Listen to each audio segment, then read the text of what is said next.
Okay, let's get started. Good afternoon, Kalimera, buenas tardes. Hello to everyone watching us on Zoom or on Facebook.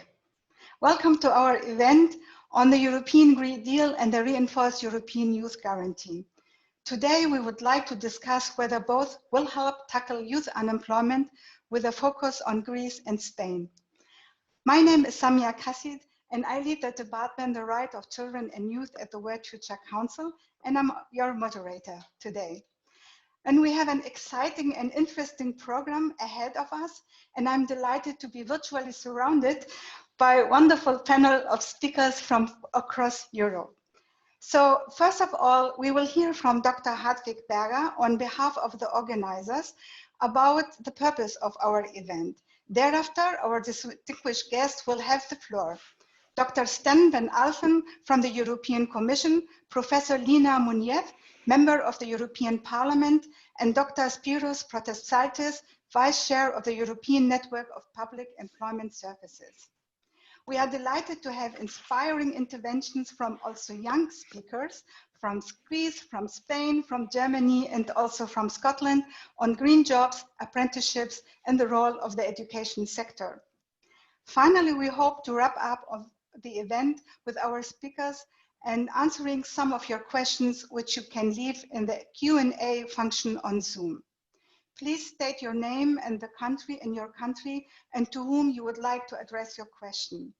You can also reach us on various social media platforms by using our handles at World Future Council on Instagram or Facebook or at Good Policies on Twitter. You are also encouraged to share your comments, information, links, whatever you have in the chat. Before we start, let me give you an overview of the partnering organizations. The World Future Council works on solutions to some of the most pressing challenges by finding and spreading exemplary laws and policies that have a proven record on producing positive impacts both for current and future generations. We work with parliamentarians, policymakers, and relevant stakeholders, as well as UN bodies at an international level. Every year, we award the Future Policy Award, which recognizes sustainable policies on topical issues. And last year, our Future Policy Award focused on youth empowerment and participation, with a special focus on youth economic empowerment.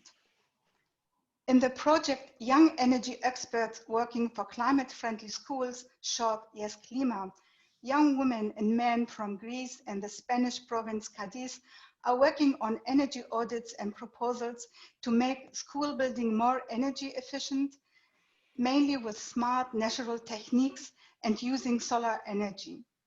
The project is managed by the University of Cadiz, the Greek NGO Wind of Renewals, the Secretariat for Future Research in Berlin, and the Energy Agency of the province of Cadiz.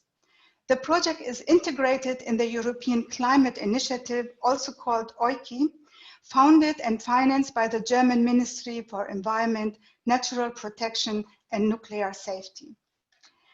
The project Grey Education, funded by the German Federal Ministry of Education and Research, provides important solutions for Greece. Jointly, the Greek Employment Agency, OECD, and the Greek Ministry of Education, FIAP, and the German-Greek Chamber of Industry and Commerce are initiating collaborations between German and Greek vocational educators to green technical training and qualifications. In addition, the focus is also on interdisciplinarily transformative aspects aiming for the green empowerment of young people. I like now to hand over to Dr. Hartwig Berger, who will give us an introduction on the purpose of this event. Dr. Berger was Associate Professor in Social Science and Philosophy, and now he enjoys his retirement, more or less. For more than 12 years, he was a member of the Regional Parliament of Berlin. Now he is very engaged in the project Yes Klima for the Secretariat for Future Research in Berlin. Hartwig, the floor is yours.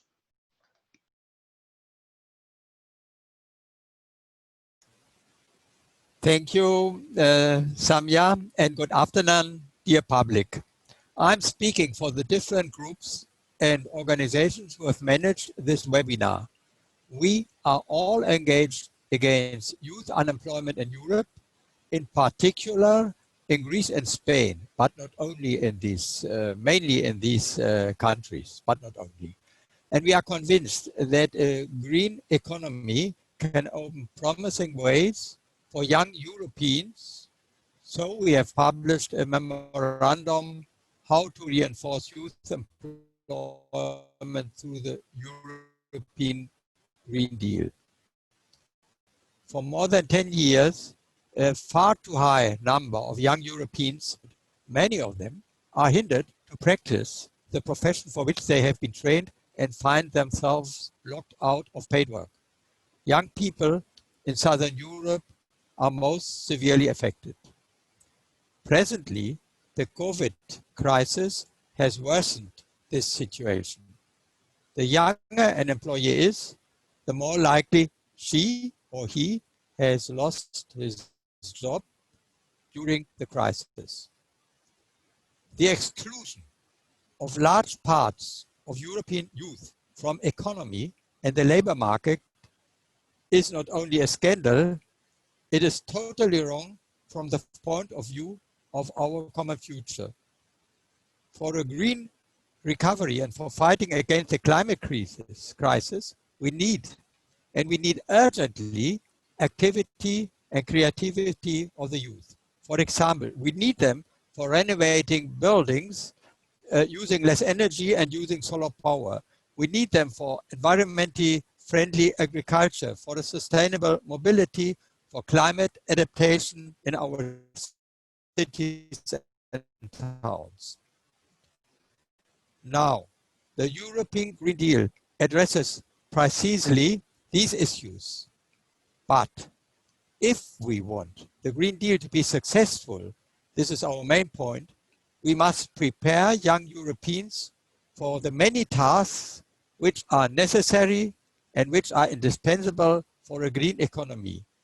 We must offer formation courses and training, particularly for those young women and men who are at present excluded from the labor market. This is why we count on the new elaborated European Youth Guarantee. And of course, we are expectant how the Youth Guarantee will be implemented in the member states. So we want to discuss with you how it can be linked to the European Green Deal. Our central idea is that the Youth Guarantee must above all open up formation courses and targeted training opportunities to this end. The education sector plays a crucial role and must adjust to the requirements of a green and digital economy. Professional formation in the new world has to encourage the youth to be flexible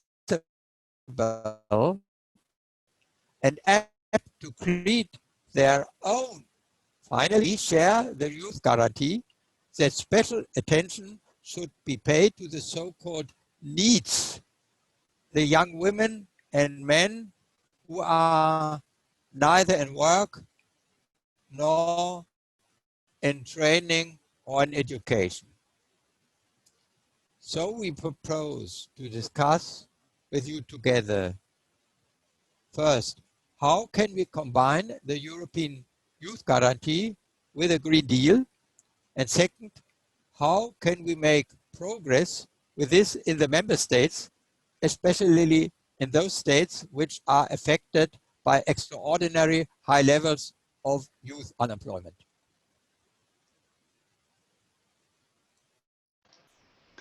Thank you very much, Hartwig.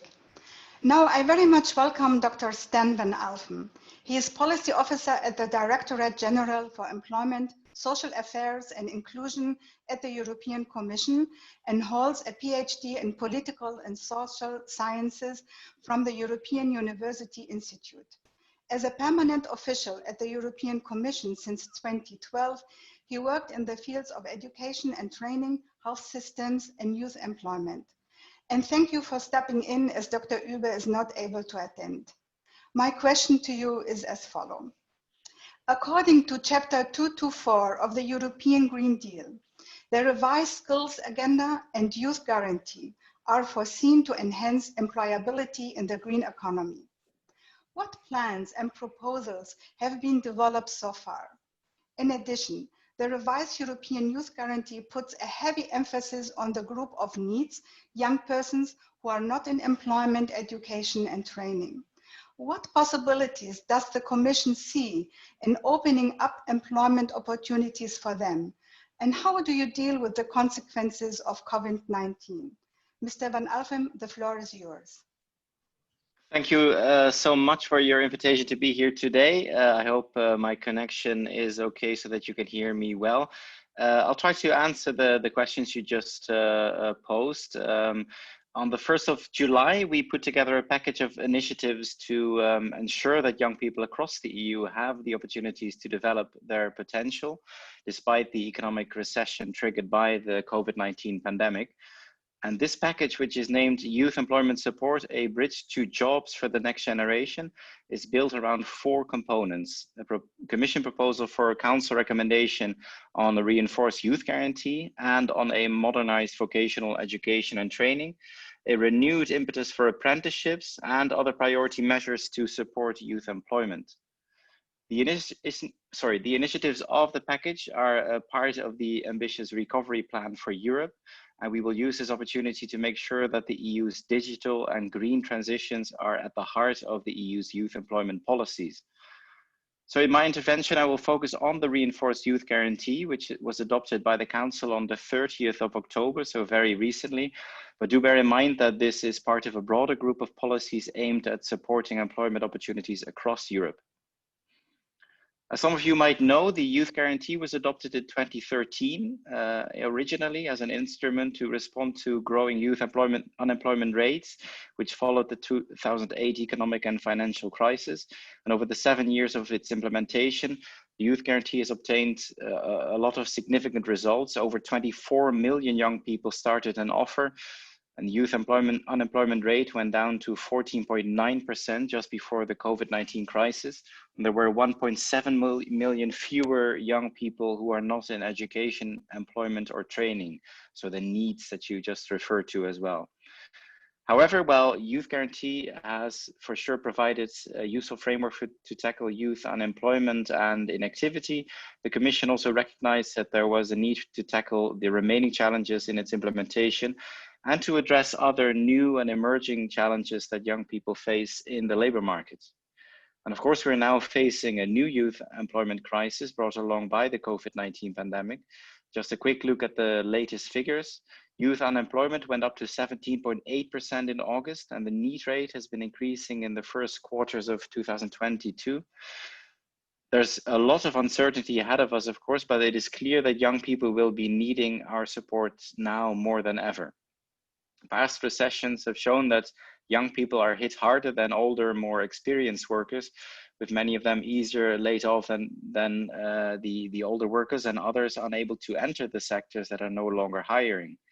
Youth unemployment and inactivity can result in permanent scars that remain throughout their whole working life.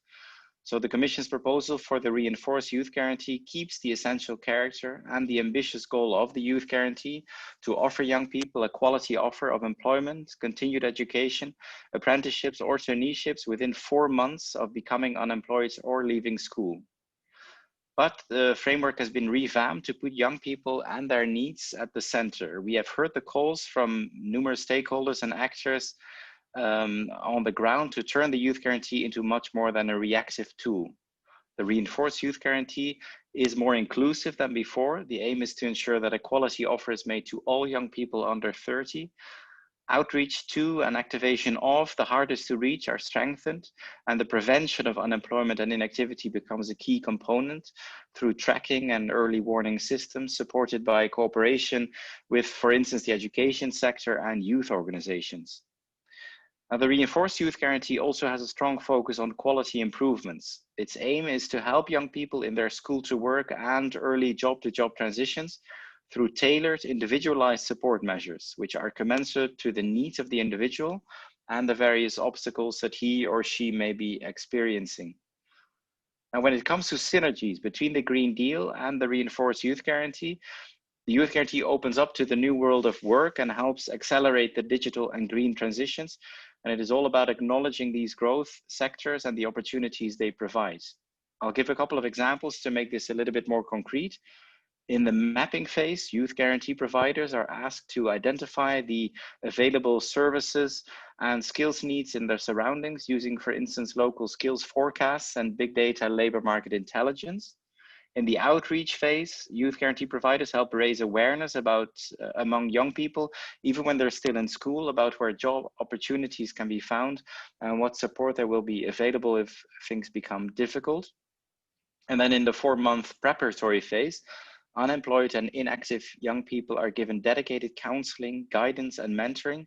This also includes advocacy and explaining the opportunities of, for instance, the green entrepreneurship and digital opportunities. And also during that preparatory phase, young people are offered quick training sessions like boot camps, crash courses, or workshops. And these should be geared towards digital skills and green skills if an assessment proves that a basic level of competence or environmental awareness is lacking.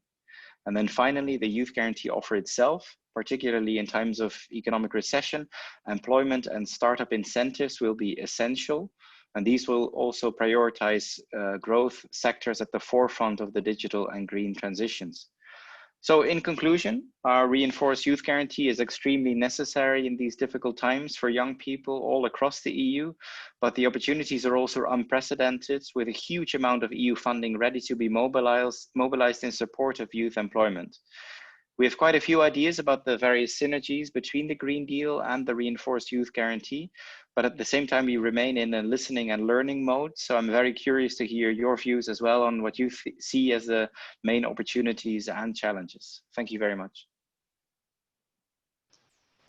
Thank you very much, Sten, for your input. We understand that you have to leave at 3 p.m. for an important meeting, and we are very, very grateful for your participation. Yes, and we hope we can keep the discussion alive there after our event. Thank you very much. Now I'm very, very happy to welcome Professor Dr. Lina Galvez Munir. She is a member of the European Parliament for Spain and serves as Vice Chair on the Committee on Industry, Research and Energy. As member of the Committee on Women's Rights and Gender Equality, she empowers women and promotes gender equality in Europe. She is also Professor of Economic History and Institutions at the Economics Department at Pablo Olavide University in Sevilla. Welcome, Professor Munir. From you, I'd like to hear which chances do you see to involve young European citizens in the work of the European Green Deal and thereby to reduce the dramatic youth unemployment? Which opportunities exist for the Parliament to support these strategies? And also, we know 3 out of 4 of NEETs, young people who are not in employment, education and training, are young women. And we also learned that the COVID-19 pandemic has affected girls and women most. What role does gender equality play to support these approaches? The floor is yours. Thank you. Okay, thank you very much for this invitation. The speeches I have here before me has been very interesting. I'm also a European University Institute alumni as Standard Alpha, so it's nice to find another European Institute alumni here. So,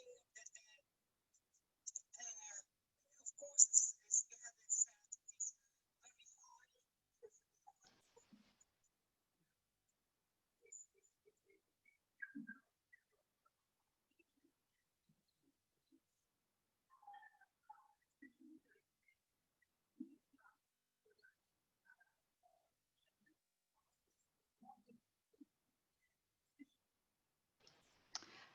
Professor Munir, we can't hear you.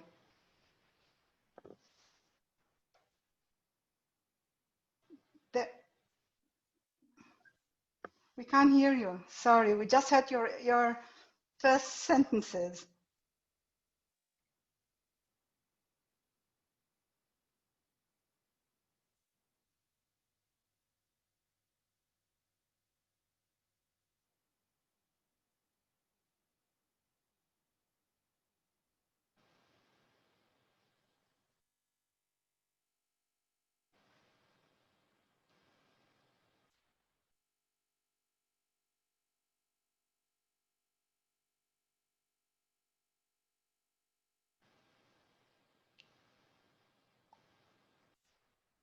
So now it's okay. Yes, that's great.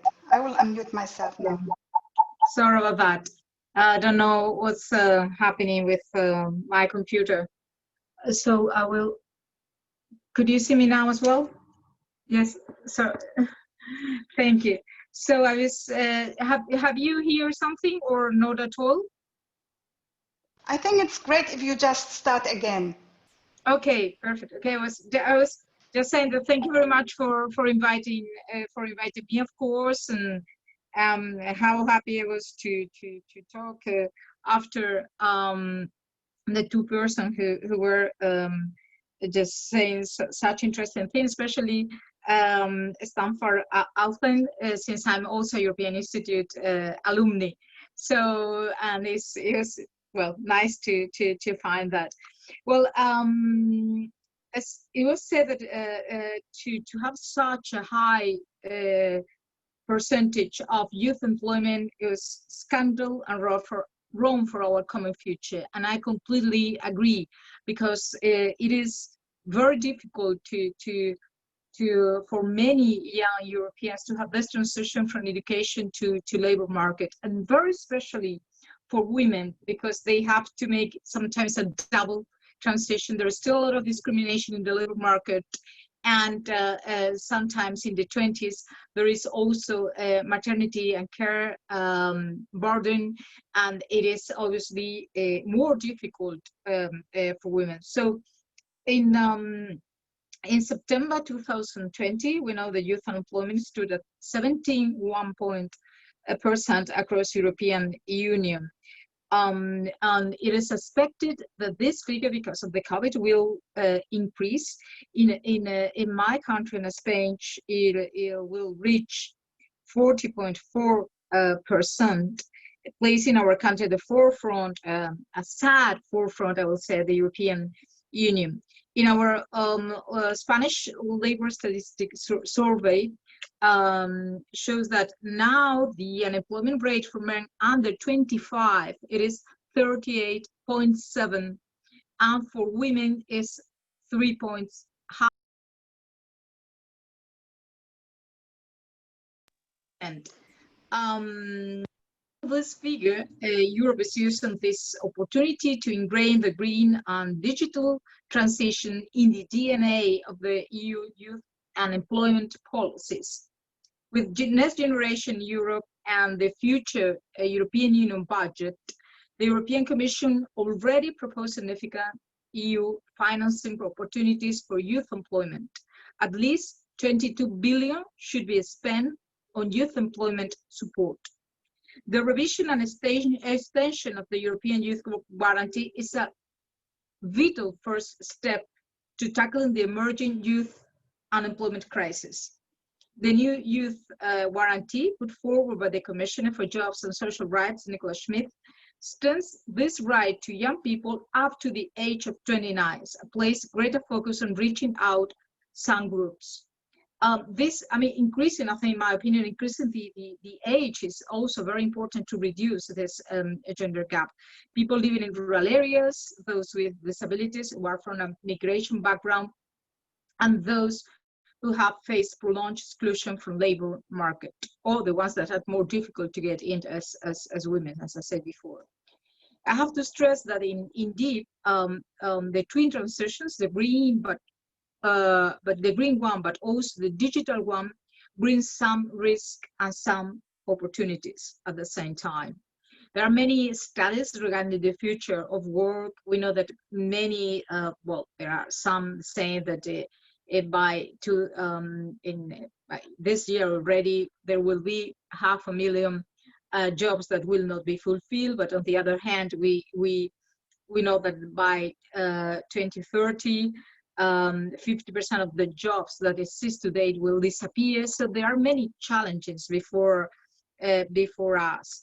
And of course, there are all these new non-standard forms of employment that are emerging. And obviously, we cannot be against these new forms, but we have to be, and we have to be careful. These new forms of employment, for instance, platform workers, are without rights. And we are fighting very hard at the European Parliament in order to make sure that this will be quality jobs, with dignity and good conditions. So funding will be available from Next Generation Europe and long-term budget for social protection for young workers who were previously excluded and had limited access to social protection, as well as for training, startup grants, loans for young entrepreneurs. In parallel, the UE is paying particular attention to the situation of people working in the platform economy in the context of the Council recommendation on access to social protection, and will put forward in 2021 further measures to help young people working through digital platforms. On the other hand, we have the European Green Deal investment plan. We will mobilize at least 1 trillion of investments, public or private, over the course of 10 years to become the first climate neutral continent by 2050. And as a part of the Sustainable Europe Investment Plan, the Just Transition Mechanism will mobilize at least 100 billion to provide targeted support to regions where Cádiz is, Andalucía, and I'm also from Andalucía, works and sectors that are most affected by the transition towards the green economy. I have been checking some of your proposals, and I agree with the ideas that we should orientate the European Youth Guarantee to green skills and relevant soft skills to create and to support jobs and services related to renewable energies, circular economy, and sustainable development, and of course providing not only quality education and education for sustainable development. So we are talking all the time about this twin transition, and we should focus the youth guarantee towards this twin transition, the green one and the digital one. But also we need, if we want to tackle the gender gap, we need to also include a third transition, which is towards a new organization of care. Because if we, I mean, there are many things that we are doing and regarding labor market, non-discriminatory practice in labor market, helping female entrepreneurship, etc., on education. This is all right. But unless we also provide a different social organization of care, we will never end up with gender gap. Because we need the provision of care which is available, which is either free or not expensive, and in order more women could enter the labor market in more equal way. And there are other measures that are important, as well as equal paid and non transferable paternity and maternity leave. Because we need also men to get into this care, because as I always like to say, talents are equally distributed, but opportunities are not. And we really need to work on that. But to work on that is not only work on education, it's not only to work on the labor market. We should also work on social services, and we need also to work in a different economic policies in a way. So just to finish, just to say that from the European Parliament, and regarding the role of gender equality, The Parliament welcomes the fact that the reinforced youth guarantee extends its age range to include young people from 15 to 20 years old, apply a more individualized and target approach to both temporary and long-term needs, and is more inclusive in order to avoid any discrimination of vulnerable groups, emphasizing the gender gap and the need to address the needs of young women who are doubly discriminated against. Another issue we are working as well at the European Parliament is that that under no circumstances should job offers or practices made under the reinforced youth guarantee lead to social dumping. This is also something very important for us.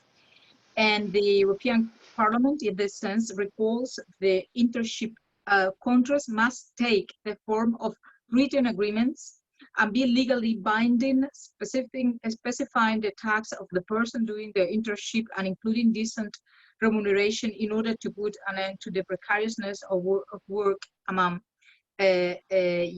young people.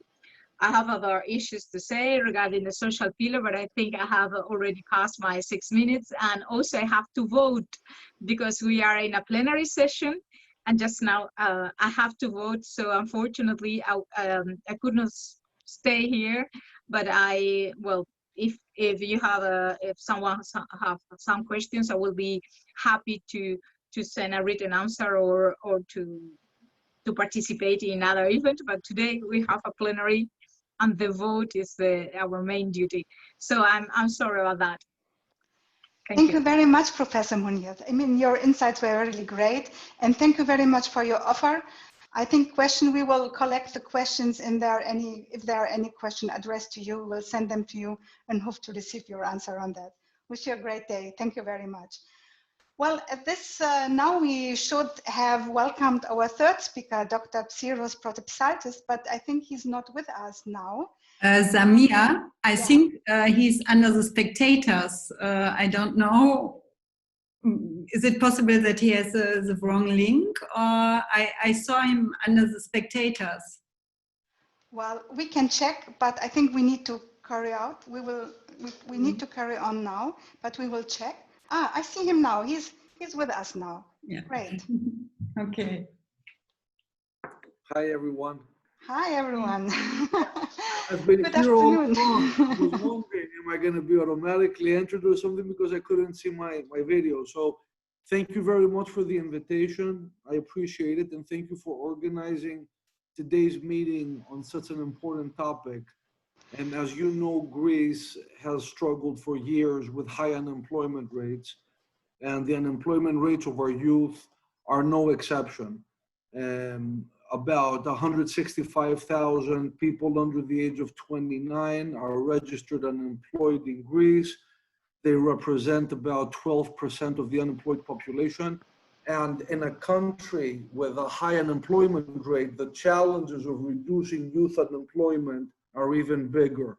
Nevertheless, instead of focusing on the challenges, I think we need to focus on the opportunities, and that's exactly what the current administration has been doing since taking over about 1.5 years ago. The green economy presents a huge opportunity. It presents a huge opportunity to promote quality vocational training that leads to labor market success. And it creates a huge opportunity to help shift the career orientation of a lot of our youth to the jobs of tomorrow. This requires a coordinated and comprehensive approach, because it all starts early in one's life when they start beginning to think about what path they're going to follow.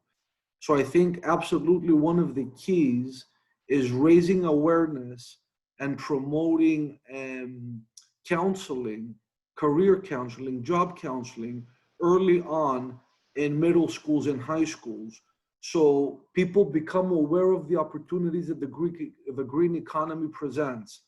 The gender gap is a particular issue here. As in many other countries, Greece has an issue where traditionally women do not choose to pursue careers that are more technical and are more STEM oriented. And that's something that we need to overcome. And as part of an ongoing partnership with our friends in Germany, for years now, we've been working to try to close that gender gap and try to bring more girls to become interested into these green jobs that are going to be in high demand in the coming years in Greece. So trying to change stereotypes, trying to promote the many benefits of a career in the green economy is one of the things we're trying to do. The second, through vocational education, is upgrading our buildings and making them high energy efficiency buildings, greening the schools, in other words, because it's important not only to teach the skills of the green jobs, it's also important to actually implement and try to change the buildings and to try to do what we preach by making them more energy efficient. So in this context, the big project that we have been planning for the next year is that in a significant region of Greece that has one of the highest unemployment rates, we have a shift, a transition away from coal that our prime minister has announced, and that in the next few years is going to lead to obviously significant job loss in the area of coal production. OAED is part of a coordinated effort to try to bring new investments in the region and to transition the economy from a coal-based economy into a green economy. That's going to require the skilling, reskilling, and upskilling of the labor force in the region in order to be able to fill those jobs and to transition into the new green economy. As part of that plan, we're going to create a model green school, green vocational school, that's going to offer apprenticeship. And as a small parenthesis, my organization, OAED, is the only ambassador of the apprenticeship model in Greece.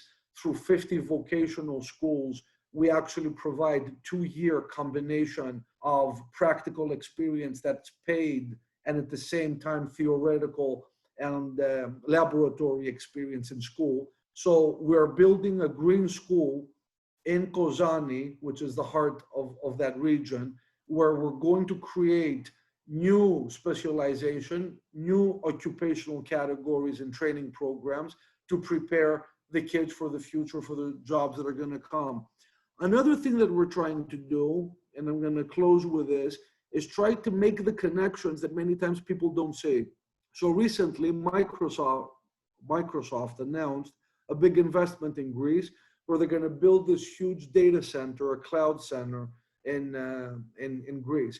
And the first thing everybody's thinking is digital skills, IT, all these IT jobs are going to be created. Well, that's true, but what got less attention is that in order to cool down all the servers, they're going to build this huge park of solar energy in order to be able to provide the huge amounts of electricity that it's going to create. So while it's true that there are going to be a lot of IT jobs, what we're going to need is a lot of solar panel jobs, people who know how to install, build, and maintain solar panels, because that's going to be part of the green impact of this new facility. So in other words, I think that what the public employment service agencies in Europe need to focus on is, first, how to transform vocational education to adapt to the growing demands of the green economy, build the laboratories, the partnerships, the occupational programs that are going to be needed to attract youth and prepare them for those jobs. And the second, constantly look for opportunities with partnering with the private sector. So when you have new investments and you have new opportunities, you are ready to provide the youth with the training, the quick training that they're going to need to be able to fill those jobs. Obviously, the youth guarantee is a very important tool in this effort. The recovery and resilience facility is another very important tool in this effort that's going to be made available in the coming months in Europe. And of course, national resources at the national level also need to be reoriented towards investing in the new Green Deal that Europe has made a priority and that we all need to contribute to. So I hope I didn't go over my allotted time. Thank you very much for the opportunity to comment on this initiative, and congratulations on organizing this event. Thank you. Thank you very much, Dr. Psatis. It's so great. I mean, we thought really we would not have you on board, but it's great that you are with us. And thank you very much for these really interesting insights. In this event, we are not only keen to learn more about the European Youth Guarantee and its ability to reduce youth unemployment. We also want to look at 2 European countries that are particularly affected by high unemployment, namely Greece and Spain. And we also would like to present a Scottish policy that could serve as a role model. So now I'm very, very happy to welcome our guests from Greece, Spain, Germany, and Scotland. And I look forward to hear from them how they assess the situation in their countries and to hear about their perspectives about the European Youth Guarantee. And I would like to encourage you again, our audience, to reach out on social media and to use the Q&A function on Zoom to ask your questions. Let me start with our speakers from Greece. Mr. Nikos Christozopoulos is chair of the social cooperative Anamos Ananeosis. I hope I said it right. Wind of Renewable. He is a former member of the European Parliament, vice president of the Regi Committee, and co-rapporteur for the European Cohesion Fund. He also is very, very much engaged in lots of projects. I will not count them because we are running out of time otherwise. My question to you, I'm very happy to have you with us on the panel. My question to you is, as a politician and CEO of an NGO working on tackling youth unemployment, where do you see challenges, in particular in Greece, regarding the implementation of effective measures that are also relevant for climate protection? And from your point of view, how can the European Youth Guarantee attract young potential employees in this area? Nikos, the floor is yours. Thank you very much.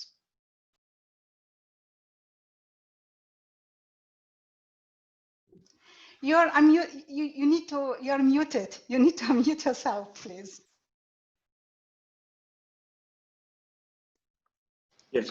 Okay. Thanks a lot for organizing this event, but also for inviting me to participate in this interesting discussion. I will try to speak more about some more practical issues, some issues related to the daily life. Of course, I like to discuss about the changes of policies and the European level. I think we have good decisions at the European level, the Green New Deal and the revitalization of youth guarantee and recovery funds. But now we have to discuss more and try to see how we can translate these European policies to daily measures and activities. This is, I think, the most difficult issue. And I start with what we feel now. We are experiencing four crises at the same time. And this is the COVID-19 and climate crisis. But also we have experiencing a huge economic, financial, and social crisis. And we have to think how we can turn all these challenges or these crises into opportunities, how we can combine different policies, and how we can give practical tools for the participation of the youth. And because sometimes there are good policies there, but the implementation of these policies is not efficient. We have to discuss and see results, performance, not only spending of money or drafting policies. And this is something that I learned also at the European level in the Parliament, but I can see it every day in my life, in our society. We have tools, but sometimes we are not able to use these tools in a more efficient way. So what is the experience? The experience during this crisis, this COVID-19 crisis, is that we can think about what is missing of our life. That means sustainable cities, sustainable transportation, energy efficient buildings, green zones, and social infrastructure that is focused on the different needs of different persons. So we have to think how we can do this change of paradigm very quick, with an efficient way and with results. Because what we realize now is that the second wave of COVID-19 is because we have weak social infrastructure. We don't have improved mass media, mass transport system, and we spend a lot of money on oil, although we can improve our energy efficiency of buildings and the production of renewable energy also inside the cities. It is not only for the big construction, but it is for every activity. We try to see how we can support now the enterprises to survive, to recover, and then into a new era. And this is very crucial. At the same time, we have to improve the training of young experts, because not always have the experience to work at the practical level. They have there are many high educated persons, but they don't have the experience of working at the practical level.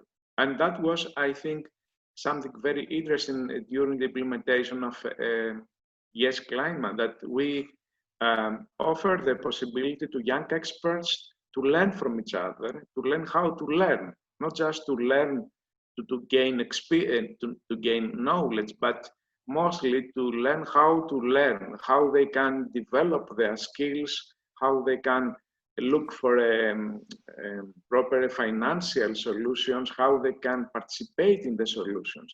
And this must be supported by programs like Green Deal and Youth Guarantee, to give the tools to the young people to be able to do what they like to do, to implement innovative projects, because we must be fair. The young generation has not access to bank system, to loans, to grants. They are not able, it is a small percentage of young people, they are able to submit a proposal, to go to the bank and receive a loan and say, okay, I have a good idea, I want to implement this idea. And this is, I think, the biggest obstacle to integrate the young generation in the green and social transition. And of course, we need changes at the institutional level, the level of policy and so on, but we have to create very efficient and simple tools for their active participation. And okay, we finish the project, but then the people, they don't have access to funding. Yeah. How they can implement what they want to do. So they learn, they have fantasy, new ideas, knowledge, but then they don't have the tools to implement this, and they remain hopeless or unemployed persons, and then they work for restaurants, or now they are closed, but they try to find another job, although they have good ideas for green recovery, for green transition and social infrastructure. Thank you very much, Nikos. Very, very interesting. I think this is really something maybe we can discuss later if we have the time.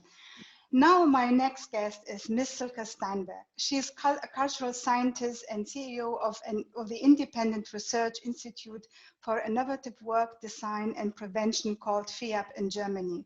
For many years, she has been working in international projects to support the transition to sustainable, socially balanced and modern societies. Welcome, Silke. Nice to see you on board here. Perhaps you can tell from your perspective as the coordinator of the pilot project Re-Education It is a Greek-German cooperation and vocational training. What is the potential of a dual traineeship in the fight against youth unemployment in Greece? Silke, the floor is yours. Thank you, Samia. I'm happy to answer this question in reflecting a little bit about our experiences in graduation. Mr. Protopsaltis has already mentioned that project, and I think it's a really precious example. Our initial thesis is that dual vocational training can really make a crucial contribution to combating and preventing youth unemployment. But in our point of view, and that's what Mr. Protopsaltis also said, and also Professor Munoz mentioned that, that can only work if the vocational training offers correlates with changes in local labor markets, economic structures and corporate cultures, and if they contribute to social participation and social balance.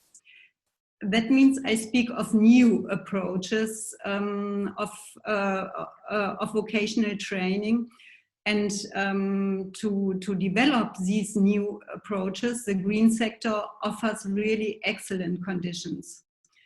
I will explain it briefly. In the project Graducation, we green in cooperation with a Greek employment agency. We green and modernize offers for vocational training in the sector of climate protection and energy transition. For example, we developed a green electrician, a really innovative training, and this is already trained in vocational ORED schools all over Greece. This field gives us a lot of room to initiate necessary reforms and innovations in vocational training, because in many respects it is completely new territory for vocational training. Of course, this applies first and foremost to technical innovations, because green skills are really fundamental for companies and employees in the energy transition. And vocational education must adapt its offers to these new green tech opportunities. The innovation-intensive technologies also increase the attractiveness of vocational training for young people. We already heard that in Greece, as in most of the other European countries, young people prefer academic training, even though vocational training would offer them better opportunities on the labor market. Vocational training has had a very low esteem, not only in Greece, in Spain it's the same problem. This can change fundamentally by focusing on green skills and on digital skills related to green skills. The project develops targeted measures for career orientation that raise awareness of the prospects and opportunities of green jobs and training. It uses digital collaborative training approaches to co-create knowledge and content, which gives the young people the possibility to identify with the contents. And traditional role models are really changed. Next to the green skills, vocational training in the green sector is also about social innovation. The transformational economy has new structures and needs new user-oriented services. That means new jobs. Employees need interdisciplinary skills to be prepared for these jobs. And these skills has to be taught in vocational training. The project is about, you mentioned it, Samia, dual educational opportunities. And they have to be demand-oriented. And for that, a really intensive dialogue, direct involvement and shared responsibility with the companies is really necessary. And that's until now not the case in Greece, in Spain. I think in Germany we are perhaps a step forward, but the dialogue between the market, the companies, the vocational training institutions and also the students must be a completely new design. I think this dialogue provides an opportunity to discuss the needs of the companies, clear in terms of new competence profiles, but also regarding new job profiles, new business areas, and new employment opportunities regarding these new fields of technology. And these new employments will not only replace jobs lost in structural change, they will also offer a new quality of work, and they will design a completely new labor market. In this way, the vocational training cooperation creates an ecosystem in which social and economic added value and a new culture of work are created by dialogue. The Greek German knowledge and experience transfer in the project tries to generate these trainings offers, and they can really play a key role in social transformation and also in the fight against youth unemployment. For us, vocational training is the interface for the dissemination and for the shaping of new knowledge. It creates the conditions for transformative and action and new sustainable values. And Samia, I think my time is over. Yes. Silke, thank you very much. And now it's my pleasure to introduce Aphrodite Strati. She's 25 years old and studying environmental engineering at the Technical University in Chania, Crete Island of Greece. Aphrodite, good afternoon. I hope you are fine. My question to you is, how necessary do you think are such measures like trainings in the field of green job markets as an addition to ordinary apprenticeship? And from your point of view, how can the implementation of these measures can be improved? And how can young people get attracted to be more encouraged to work in the green job area? The floor is yours. Okay. Hello, everybody. Thank you so much for the invitation to this very interesting discussion. I'm going to give you my point of view as a student. It is undeniable that the climate crisis is the most crucial problem that we have to face now and the next decades. That's why we have to make a 180 degrees inversion in the way that our society is based. And at the same time, we have to improve the economies by offering green job opportunities. To make this true, first of all, we have to mobilize all people, and young people especially, and help them realize that the change is urgent. Everybody has to be totally aware that the way that we live right now is not sustainable. And furthermore, we need to take action and put pressure on governments and big companies that are mostly responsible for the global environmental problem. After this, which unfortunately now I don't have the time to analyze it, the next step that follows is the main topic of my short talk, and it has to do with the way that we have to make young people in Greece get actively involved in the green sector and be part of the wider network of experts. Green growth can definitely provide an opportunity to address the youth employment challenge, especially in countries like Greece, where the unemployment rates are very high and women and men are endangered by economic exclusion, while simultaneously preserving the environment and increasing climate resilience. I want to highlight that here in Greece, as you know, we are a very promising country in the green sector because of the climate conditions and the excellent weather conditions for renewable energy, such as the solar energy. Of course, the young people's interest in environmental issues can act as a key driver for greening and make them more sustainable, so we have to promote ways to do this. I worry that although young people in Greece are getting more and more concerned, it is not clear to them how to get involved in the green sector, how to use all this knowledge they have from the universities in order to obtain more specialized skills and be part of the green transition. They need the right directions to be part of a bigger European and global network, as long as to obtain the motivations to be more confident and active at the wider effort of greening the planet.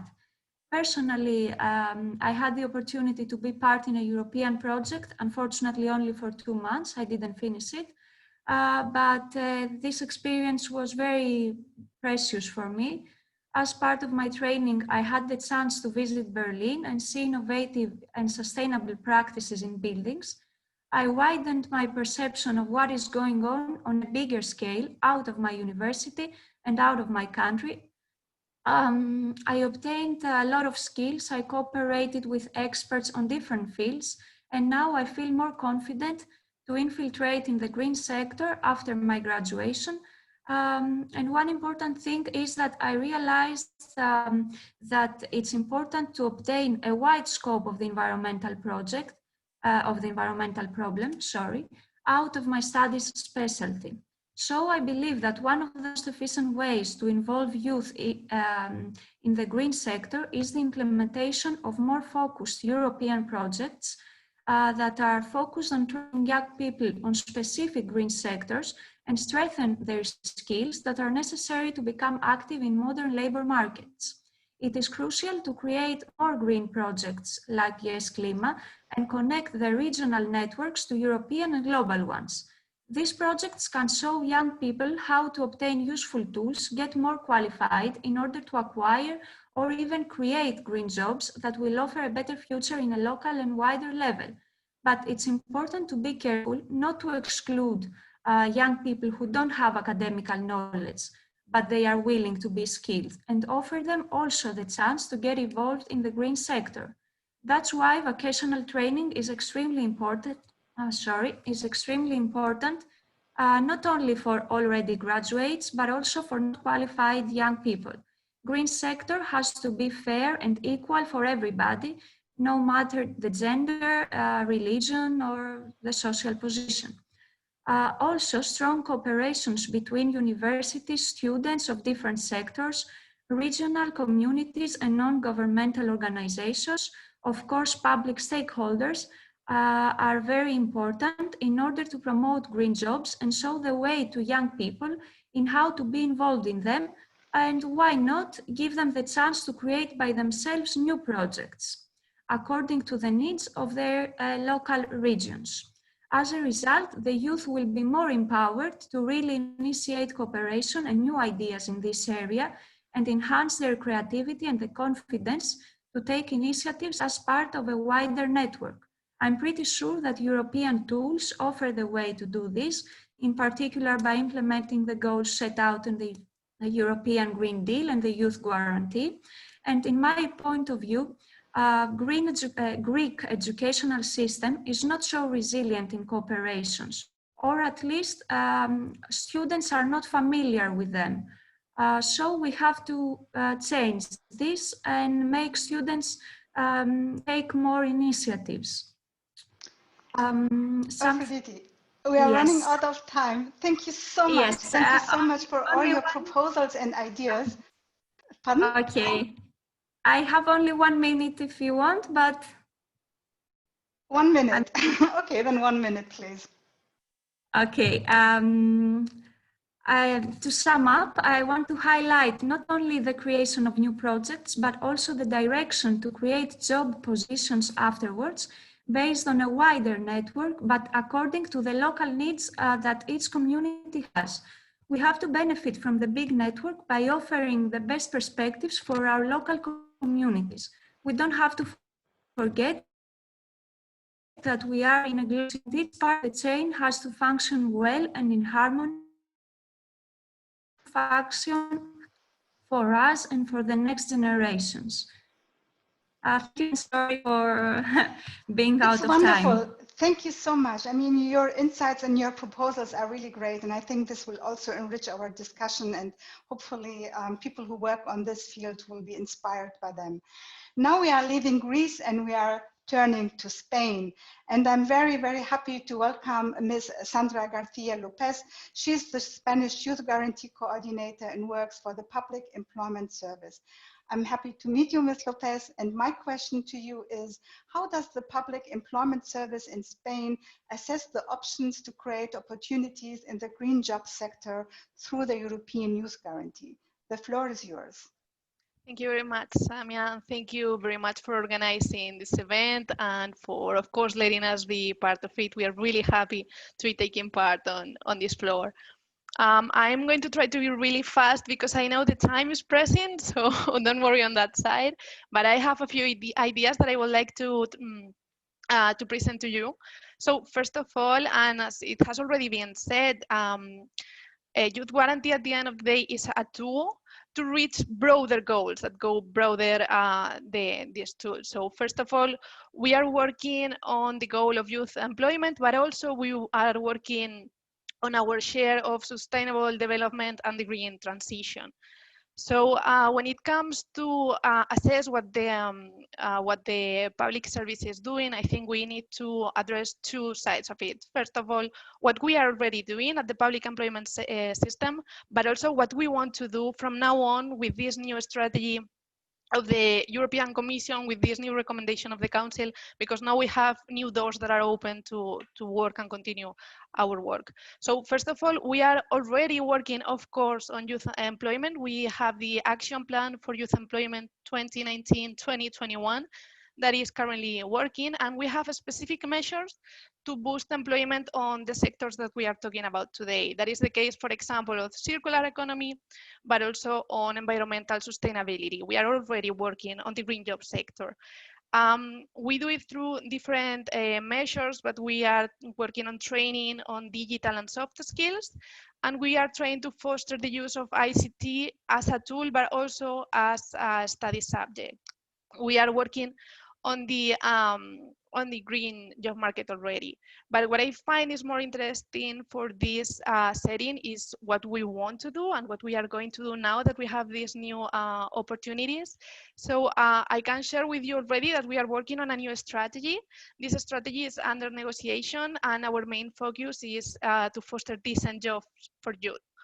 When it comes to the green job market, but the broader job market, we want to do it on three different levels. Like, first of all, we need to identify which are these new opportunities, because we can talk about new opportunities, but we need to get to know them. So we want to study the job market, and we want to identify, first of all, the opportunities, and second of all, what are the new skills that the job market require, so we can guide these young people and we can organize activities to train them on these issues. For this matter, we already have the Observatory of the Occupation that is already working on studying the job market, that annually gives us reports on which are the skills that are the most demanded on the job market in Spain. And they also make specific studies for different sectors. That is the case of circular economy, that they published very recently a report on this. Secondly, of course, once we have identified the opportunities and we have identified the skills that are needed, we want to provide, or at least coordinate, the provision of the training of these skills. So for that matter, we have the Youth Guarantee tool that is really useful when it comes to coordinate and to give a system so that the different stakeholders can share their training opportunities. And finally, we want to ease the transition from the studies or the training system to the job market. So for doing that, we want to do it on two, of course, on two ways. First of all, we want to ease the transition from the studies to the regular jobs, but also we want to give the youth the opportunity to create their own enterprises. So for that meaning, we want to foster startups, and we want to give them the training, but also the means to create their own opportunities, which is something Aphrodite just said. Of course, we have the training and we have the jobs, but sometimes we have the ideas and we know the environment we are living at. So maybe we have ideas for new enterprises on the green job market. So we want to give them the tools in order to create their own enterprises. So now this is a strategy that is not yet published. We are currently negotiating it with all the social relevant stakeholders, and we are also going to negotiate it with the different regions of Spain, because as you know, we don't want to do this alone. We want to do it with relevant stakeholders, and we want to do it with all the institutions that have competence in this matter. So I'm going to close up because I know the time is an issue here, and thank you very much for inviting me. Thank you very much, Sandra. This is really very interesting, and fingers crossed for all what you really want to implement in future. Thank you.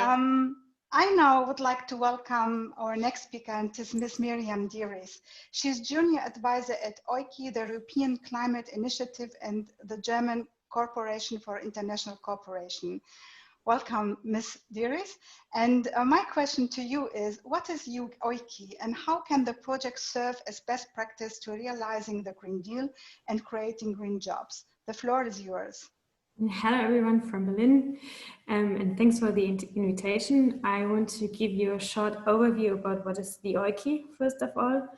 So it's a financing instrument by the German Federal Environment Ministry, which was established in 2017.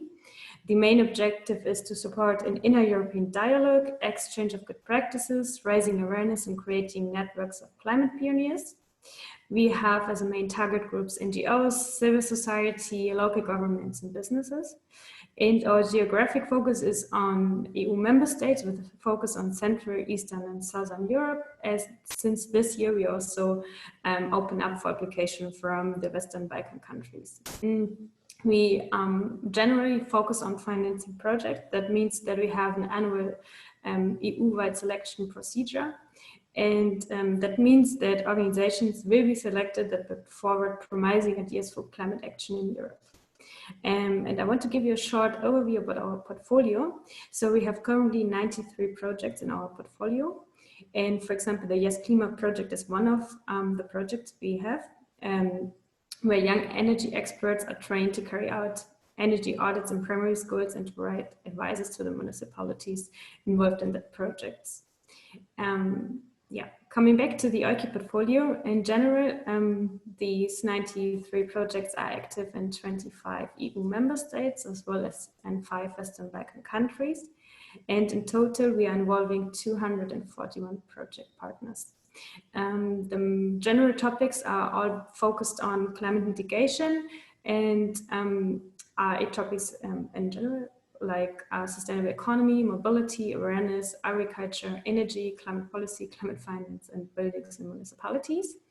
And yeah, this is all for information on project financing. And also I would like to mention that we have an Ikea Academy. That means that we offer capacity development and networks and exchange within our program. For example, on capacity development, we do have a series of webinars and face-to-face trainings, for example, on topics like the Green Deal, green recovery, stakeholder engagement, etc. And networking and exchange means that, for example, we have an annual conference where all projects come together to exchange best practices. We do have regional and thematic networking events for all organizations within our portfolio. And last but not least, I want to share the information that we have a new OICI call, which will open next week on the 21st of November until the 19th of January. And please feel free to share this information among all organizations you know, or also feel free to apply. Thank you very much. Thank you very much, Miriam. Thank you for these insights. Let me welcome now Professor Dr. Francesco José Sanchez de la Flor. He's an industrial engineer and assistant professor at the University of Cadiz. And the University of Cadiz is the leading partner of the project Young Experts for Climate-Friendly Schools in Mediterranean Countries, short Yes Klima. Welcome. My question to you is, how can we ensure that skilled and qualified young Europeans are employed in the name of climate protection and energy transition? And what kind of experiences did you make with the project Yes Klima? The project is yours. Okay, thank you very much. And good afternoon to all of you. Well, the energy transition and climate protection will require qualified young people in the coming years more and more, not only today. This is a very specific qualification on issues related to the efficient use of energy in 3 main sectors: industry, transport, and buildings, because these are the most demanding energy sectors and therefore most responsible for climate change. It should be noted that industry in general and the construction sector in particular are very conservative sectors. I mean with that they do what is usually done and what they are sure that it works and what is profitable in the short term. However, energy transition and climate protection are not possible if we continue doing things as today, as before. In fact, in my opinion, industry, transport, and construction sectors, the three main sectors, as I say, need to be rethought. And then each sector will require young people prepared with good technical training to propose new solutions. If we focus, for instance, if we focus on the building sector in which the Just Climate project has been developed with the finance support of OKI program, the training was focused on the study of energy efficiency proposals applicable to the retrofitting of buildings. We have to keep in mind that the European building stock is renewable at a yearly rate of 1%. That means that only the new buildings represent a very short in the total amount of the energy consumption in the European energy building stock. So obviously, these new buildings must already be by regulation nearly zero energy buildings. But if we really want to reduce the energy consumption in buildings and the consequent impact on the climate, we have to give a solution to existing buildings. And we can say that the retrofitting of existing buildings is the only way to make them for an efficient and a sustainable way. In the Just Climate project, we have trained young people in Greece and Spain to enable them to carry out energy audits of buildings with proposals conducting the building to very low consumption levels. These are proposals that can be classified into three groups. By order of importance, we can say, firstly, we must reduce the need for energy consumption of buildings, for instance, by reducing heat losses in winter or reducing solar gains in summer. Secondly, we must ensure that energy consuming facilities does so efficiently, thanks to an adequate maintenance. And finally, the energy that is still consumed in the buildings must be generated by renewable sources. Above all, a crucial work has to be done is the awareness, since as we know, the success of energy saving measure depends strongly on the building occupants.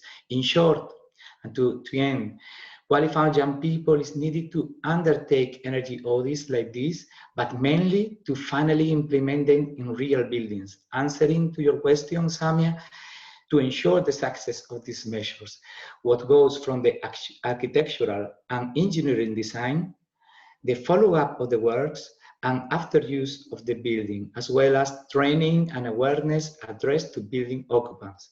There isn't an easy and unique solution to fight against climate change. On the contrary, there are many challenges, in my opinion, and for all of them, I see many job opportunities for young people with different levels of qualification. And that's all. Thank you very much. You're muted now. Sorry. Thank you very much, Munir. I would like now to welcome our next speakers, Mr. Mario Fernandez Ardanaz. He is an architect and city councillor in La Lina, a town in southern Spain. He has been elected as second vice president in the government of the province of Cadiz. Welcome. I'm happy that you are with us.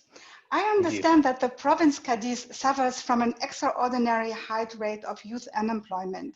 My question to you is, do you believe it is possible to accelerate the transition to a low carbon economy and to reduce youth unemployment by preparing young people for a green economy? The floor is yours. Thank you. First of all, I'd like to thank you, Samia, for the presentation and the organization of this interesting webinar, for inviting the provincial government of Cadiz to take part on it.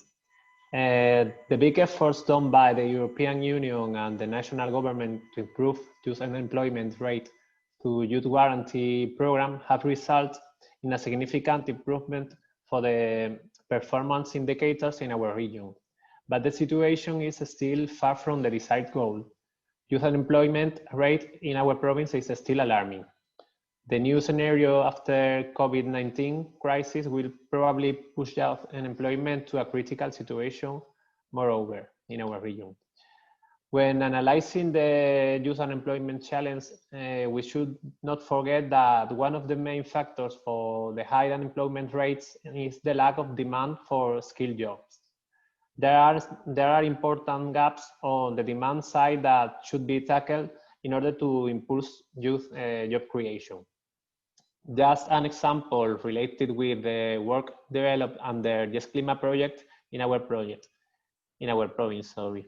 In general, energy efficiency in public buildings belonging to municipalities in our region could be improved by developing energy refurbishment.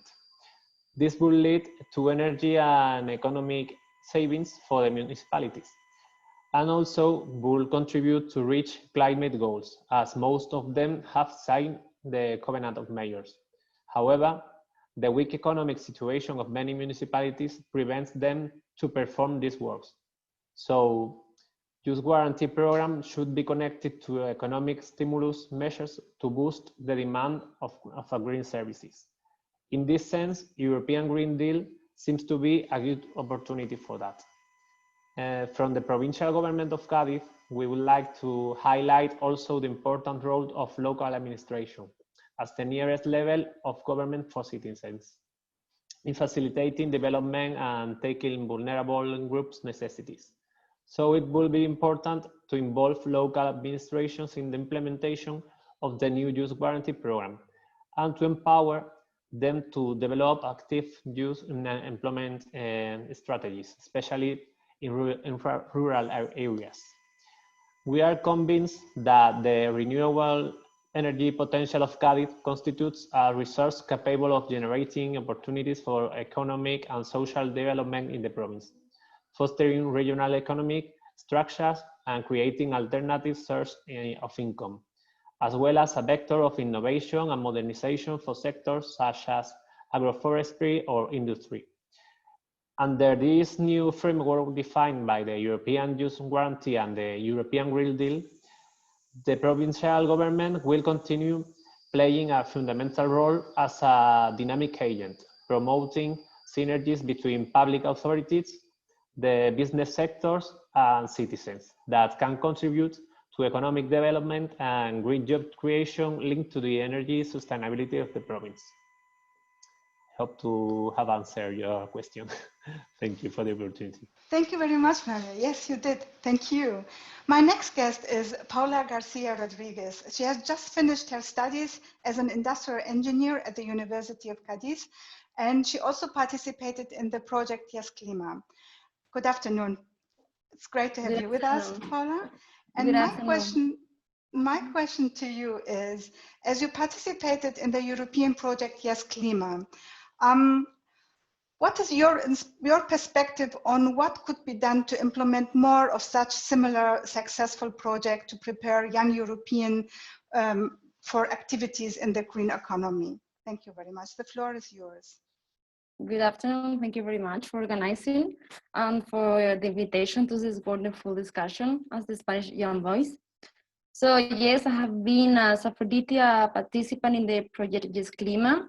Although in Spain we could finish the project, and I really consider it very important that other youths have the opportunity to participate in green economy projects because there are really many young people concerned with the environment, but if we want to make a change within leaders who are capable of developing these green ideas, and these leaders will be in some years the youth who now are finding a place in the labor market. But the truth is that it's really complicated to find a spot of us, for us, especially in these countries like Greece, Spain, and who have been studying at best for years, and we are qualified, but without the necessary tools to start. And now with the sanitary crisis, even more. So I wanted to tell you a little bit about my experience this month. After being graduated in July as an engineer, and when I started to looking for job offers all around Spain, I could not really find offers related to green economy or sustainability. So I really want to give a meaning to the path that I'm going to take.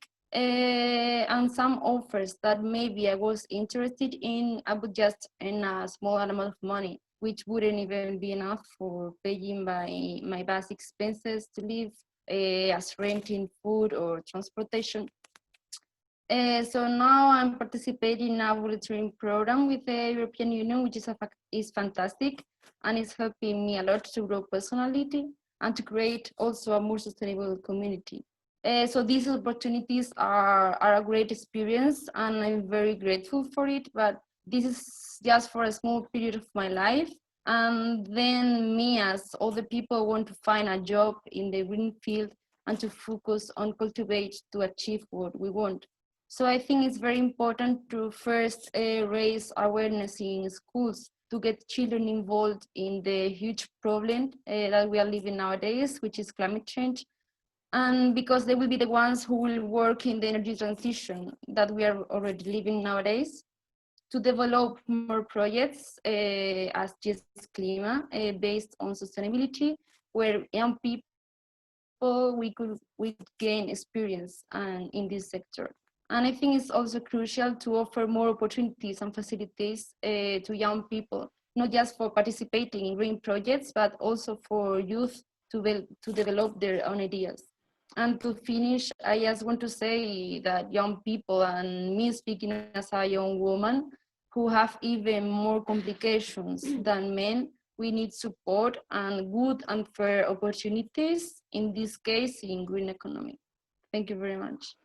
Paula, thank you so much for your insights. They are really valuable. Now I'm happy to come to our last speaker, Mr. Ian Menzies. Sorry, we are running out a little bit of time, but I'm still very happy that you are with us. He is a senior education officer within Education Scotland, an executive agency of the Scottish Government. He leads on STEM, science, technology, engineering, and mathematics within Scotland's curriculum for 3 to 18 years old. Ian also focuses on learning for sustainability, outdoor learning, and improving gender balance and equalities. In 2019, the Scottish programme Developing the Youth Workforce won the Silver Future Policy Award, the first Oscar for future just policies. The policy brings together the education system, employers, civil society, youth organizations, and local authorities to improve the skills level of young people. And Ian, I'm very happy that you are with us today. I think I will just leave it now to you just to give us an overview about this program and how you deal now in times of COVID with these challenges. Thank you very much. The floor is yours. Thank you, Samia. I'm very grateful for the opportunity to share our experiences in Scotland. Our journey started in 2014. At that time, there were 53,000 young people in Scotland who were unemployed. That's enough to fill our national football stadium. In response, the Scottish Government established the Developing a Young Workforce programme to tackle the issue. So this was a 7-year programme to help our young people into work, training or further study. The target was to reduce youth unemployment by 40% by 2021. But actually, only after 3 years, we managed to reduce youth unemployment to 48%. We reduced it by 48%. So the key to developing the Young Workforce programme is that it's taken a whole system approach. In total, there were 39 recommendations in the report for schools, for national organisations, for Scottish Government, for colleges and for industry partners, all of whom had to work together collaboratively. So the key features of the programme include an expectation that career education skills are embedded in the curriculum for 3 to 18-year-olds, a strong focus on sciences, technology, engineering and maths and STEM subjects. A national network of employer groups was established to promote effective partnership working between industry and schools. A commitment to equalities to support those facing the greatest barriers to employment. So that includes those facing barriers due to gender, ethnic background, disability, or because a young person has been taken into care by authorities. We also supported a whole programme of apprenticeships to benefit 30,000 young people. And we also took care to promote a wide variety of learning pathways, not just pathways to university, but also to college and work-based learning pathways.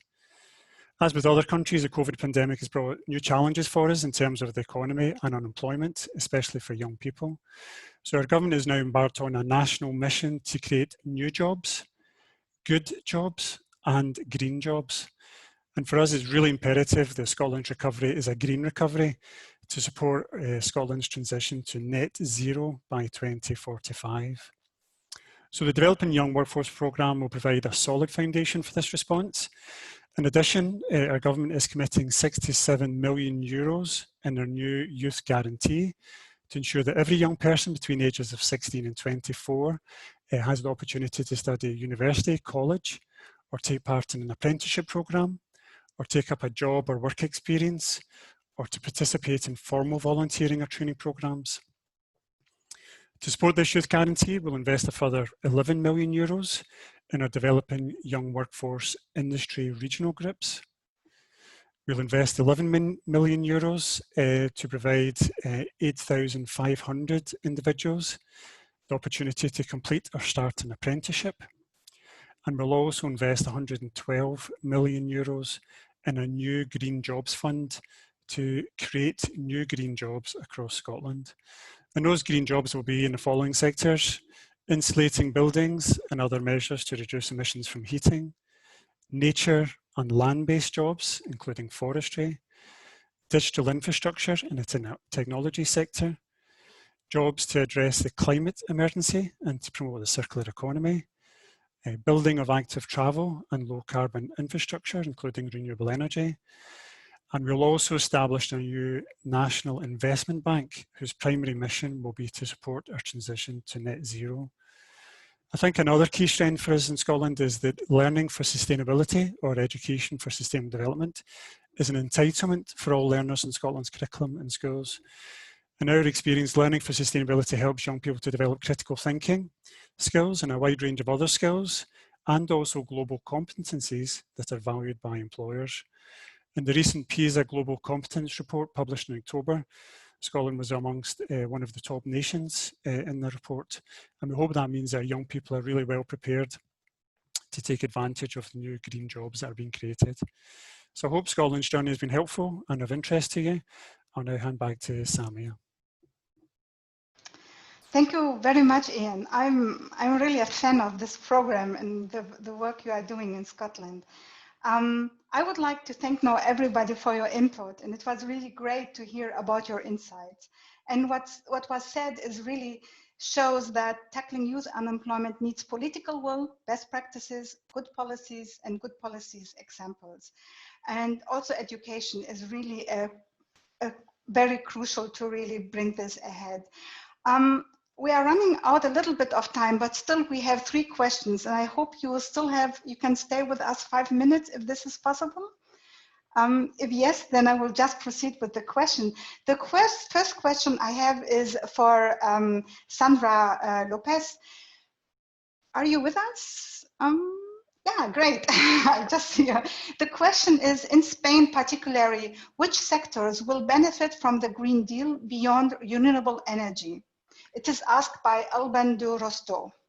Hi, Alban. Yes, I've seen the question before, so I have also answered by grading it. Giving you an extensive answer will take way too long. So for that matter, I think it will be really, really interesting for him to check the reports that we already have, which have which sectors of the job market in Spain are the ones that have more opportunities for young people. I think also in the line of what Paula said before, like sometimes you want to work on a field and you don't know very much how to do it or where the opportunities are. So for that matter, you can check the reports of the Observatory of the Occupation, which is el Observatorio de las Ocupaciones in Spanish. And we have already some report published on where the opportunities are, on what the new skills are needed. So from here, I just want to tell you to please go and check them, because I think you will find the information on a more detailed way that I can share with you right now. Thank you very much, Sandra. My next question goes to Mr. Spiros or Aphrodite. Maybe you can see who would like to answer this question. It is about transversal skills competencies are identified as being of particular importance. No, sorry. Which transversal skills, competencies are identified as being of particular importance for a Green Deal? It is asked by Ellen McCallum. Who would like to answer? Mr. Protopsalis, maybe?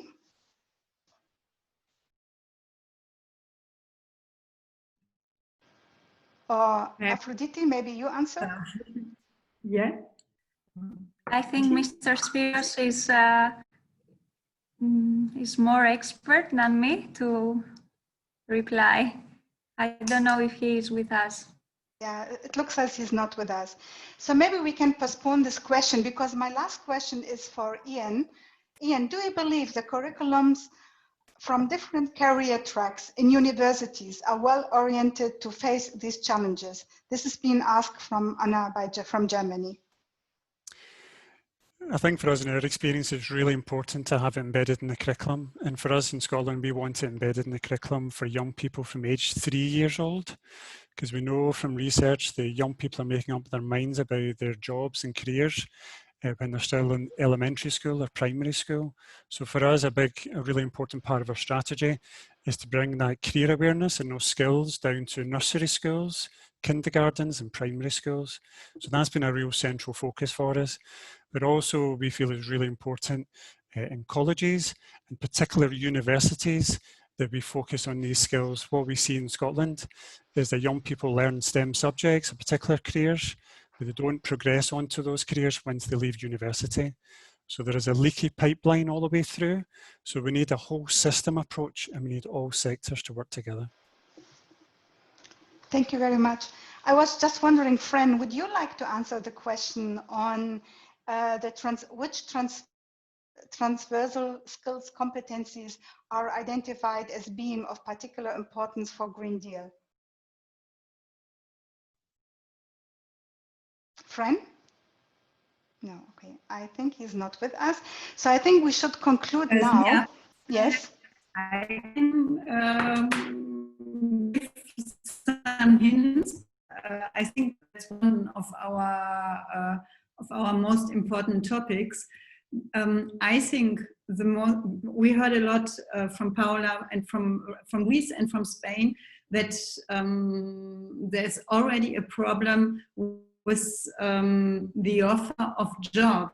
And that means we need new jobs, we need new employment opportunities. And for that, I think it is really important that the skill of creativity and organizational talent is really trained. I think also young people can be enabled and empowered to create new job profiles and to create new employment opportunities, but they have to be prepared for that.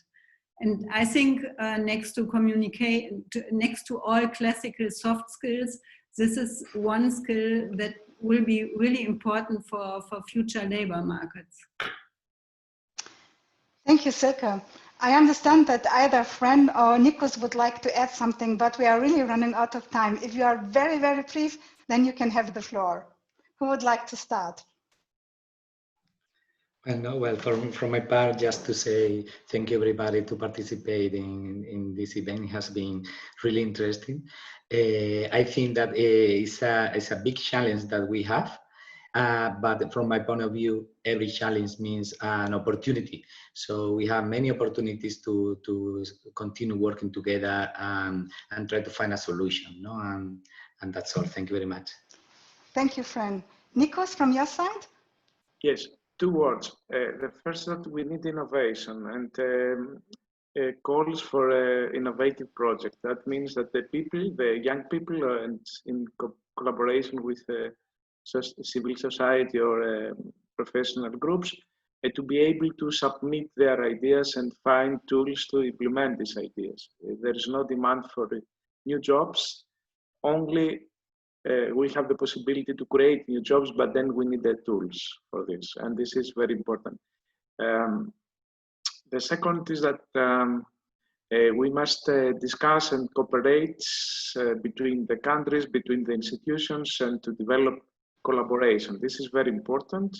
because we gain experience, we exchange good practice. We don't copy practices, but we develop new practices that are using also the experience from other areas. And this is very crucial, I think. Thank you very much, Nikos. Now we have to conclude our event. And I just would like to tell you that the event will be made available on the websites of the organizers, White Future Council, FIAP, OIKI, and Yes Klima.